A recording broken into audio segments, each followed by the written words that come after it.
Good morning, dear students. My name is Professor Tanya Palvia from Applied Science Department, SIRT College Bhopal, the SAGE group.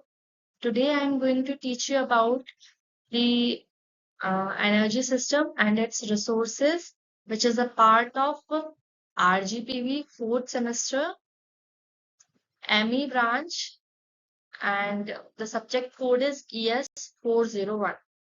So today's topic is energy system and its resources. So students, सबसे पहले हमें पता होना चाहिए कि energy क्या होती है। एनर्जी सिस्टम जानने से पहले हमें एनर्जी के बारे में पढ़ना होगा। And energy is defined as the ability to do work और कॉज चेंज। जैसा हमें पता है एनर्जी क्या होती है। एनर्जी होती है एबिलिटी जो हमें कोई काम करने को पोटेंशियल देती है।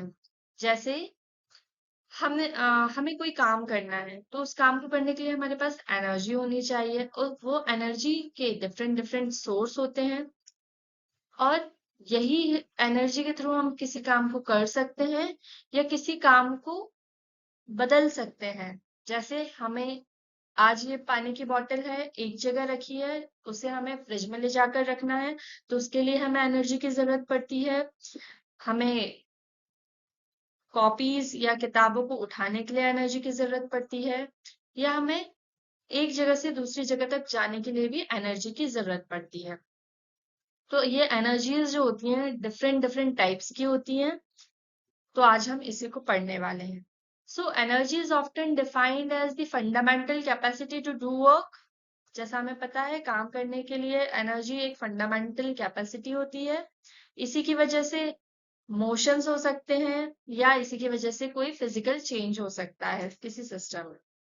It exists in various forms, including kinetic and potential.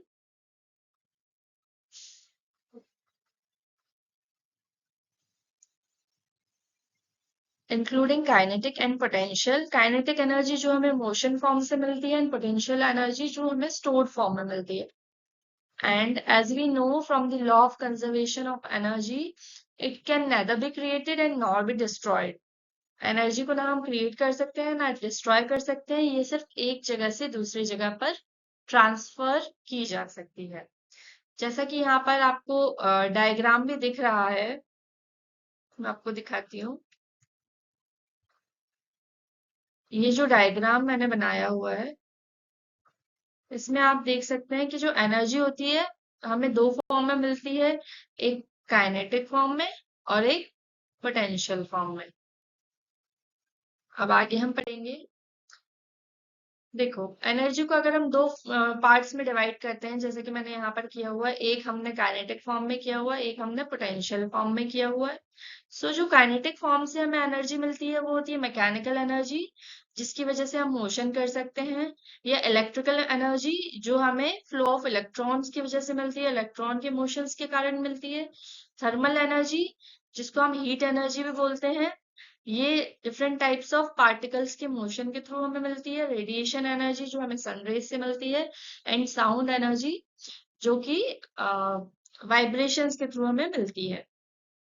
And potential energy मतलब जो स्टोर्ड एनर्जी होती है वो हम केमिकल एनर्जी होती है, जो कि हम सेल्स में हम इसे स्टोर करके रखते हैं। न्यूक्लियर एनर्जी, जिसे हम न्यूक्लियाई एटम्स के न्यूक्लियाई के अंदर स्टोर करके रखते हैं। ग्रेविटेशनल एनर्जी, जैसे ग्रेविटेशनल एनर्जी जो होती है वो किसी ऑब्जेक्ट के हाइट पर स्टोर करती है, जितना ऊपर ऑब्जेक्ट होगा उसके अंदर ज्यादा ग्रेविटेशनल एनर्जी स्टोर्ड होती जाएगी। Elastic energy, stored in elastic objects जैसे कि स्प्रिंग वगैरह।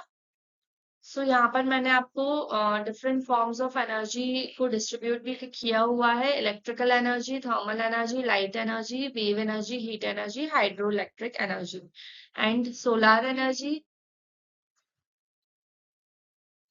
Next is solar energy, wind energy, nuclear energy, tidal energy, biomass energy, kinetic energy, and geothermal energy. Now, classification of energy. जैसे कि हमें पता है कि energy resources are essential reservoirs of stored potential energy that can be converted into kinetic energy, and it can be classified in two main categories. इसको हम दो main categories में डिवाइड कर सकते हैं एनर्जी रिसोर्सेज को। पहला है ट्रेडिशनल यूज और दूसरा है long term availability. Traditional use में हम इसको बोल सकते हैं कन्वेंशनल या नॉन कन्वेंशनल, और लॉन्ग टर्म अवेलेबिलिटी में रिन्यूएबल एंड नॉन रिन्यूएबल। जैसे हमने देखा कि एनर्जी रिसोर्सेज को हमने क्लासिफाई किया based on traditional use and based on long term availability. Traditional use के बेसिस पर हमें सिर्फ कन्वेंशनल और नॉन कन्वेंशनल दो टाइप से पहचानते हैं, एंड लॉन्ग टर्म अवेलेबिलिटी के फॉर्म में हम इसे रिन्यूएबल एंड नॉन रिन्यूएबल के फॉर्म में जानते हैं। अब रिन्यूएबल एनर्जी रिसोर्सेज क्या होते हैं सबसे पहले जानेंगे। तो renewable natural resources are naturally replenishing, मतलब ये नेचुरली अपने बनते हैं, एंड वर्चुअली लिमिटलेस। ये वर्चुअली मतलब दिखने में ये लिमिटलेस है, अनलिमिटेड रिसोर्स है, जैसे कि solar, wind, hydro power, geothermal, ocean and bio energy. But these sources are crucial for reducing greenhouse gases emission. ये sources जो होते हैं रिन्यूएबल एनर्जी रिसोर्सेज, इन्हें हम रिन्यू कर सकते हैं, ये लॉन्ग टर्म अवेलेबल होते हैं, और ये ग्रीन हाउस एमिशन को कम करने में भी हमारे लिए हेल्पफुल है। और इन्हें हम एक अलग नाम से भी पहचानते हैं जो है नॉन कन्वेंशनल सोर्सेस। ठीक है, नॉन कन्वेंशनल सोर्सेज मतलब जिन्हें जो कन्वेंशनल नहीं है, जो बहुत टाइम से नहीं चले आ रहे, जिनका जो है अभी अभी हमने इनका डिस्कवर किया है, जैसे कि solar, hydro, wind, tidal, geothermal and biomass. Next is non renewable energy resources. ये जो एनर्जी रिसोर्सेज होते हैं ये फाइनाइट होते हैं, फाइनाइट मतलब लिमिटेड अमाउंट में, और ये इन्हें हम रिप्लेनिश नहीं कर सकते, इन्हें हम फिर से नहीं बना सकते, इन्हें बनने में बहुत ज्यादा टाइम्स लगता है, मिलियंस ऑफ ईयर्स लगते हैं इसको फॉर्म होने में।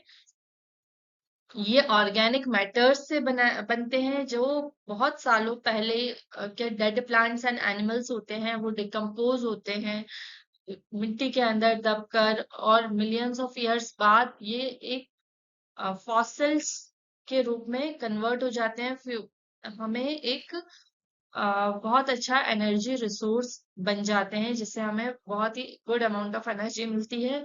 इन्हें हम कन्वेंशनल एनर्जी सोर्सेज भी कहते हैं। कन्वेंशनल एनर्जी सोर्स मतलब जो बहुत सालों से चले आ रहे हैं, बहुत सदियों पुराने हैं ट्रेडिशनल एनर्जी रिसोर्सेज। और ये जो है एग्जाम्पल है ऑयल, कोल, इसे हम बहुत टाइम से यूज कर रहे हैं, natural gas and nuclear energy.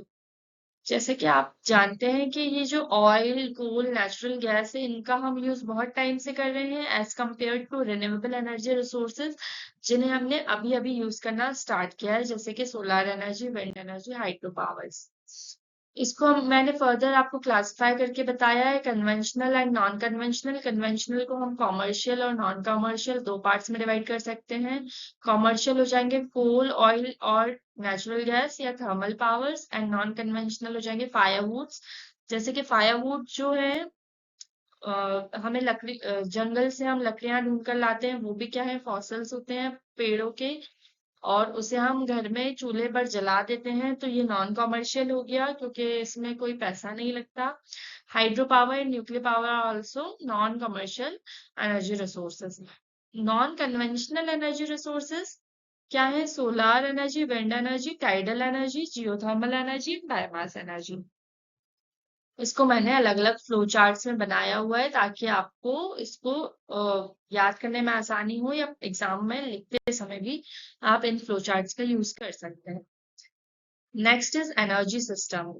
अब what is energy system? Energy system क्या होता है, एक कॉम्प्लेक्स इंटीग्रेटेड नेटवर्क होता है। कॉम्प्लेक्स मतलब इसमें अलग अलग टाइप के मेथड्स यूज होते हैं जिसमें हम एनर्जी को बनाएंगे, फिर एनर्जी को हम कन्वर्ट करेंगे और फिर उसको डिस्ट्रीब्यूट करेंगे।